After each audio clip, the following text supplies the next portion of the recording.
Peter, what's Kelly's eye looking at today? Very hard to find something on this building that stands out.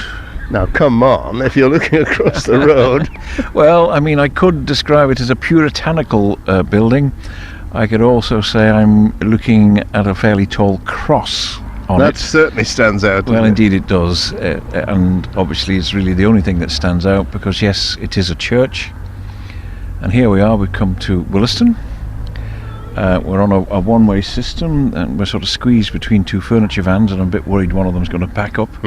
And we're looking at the Willaston Methodist Church, Oblique Church Hall.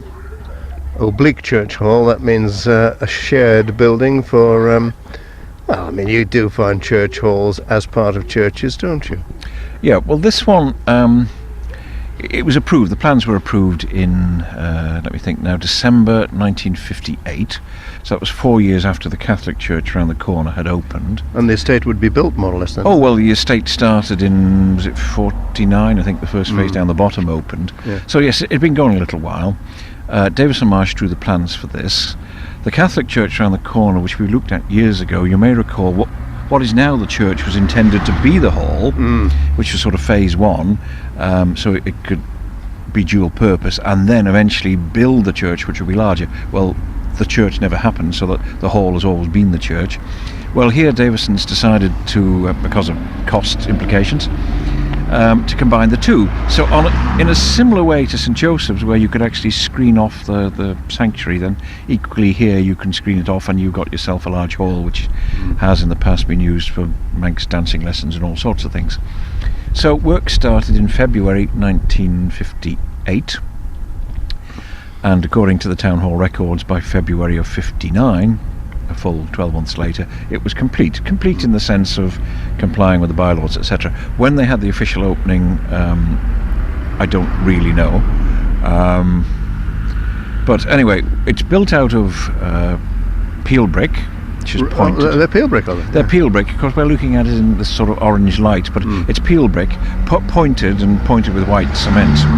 Yeah. Now, Tom Kenyock, who did the Methodist Hall at Onken at the same time as this, actually did his pointing on the peel brick in white cement running horizontally, but he used red cement vertically, which would have been a much more time-consuming job and was more effective, except the red is fading away.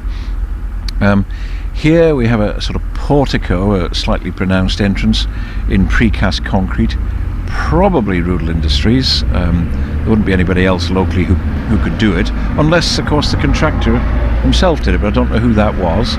And then above that is a tiled area with a cross set in. Now those tiles have been painted. They've been painted this sort of midnight blue, almost the same as the doors. I'm fairly certain the doors were stained originally, and also those tiles up above were a light blue.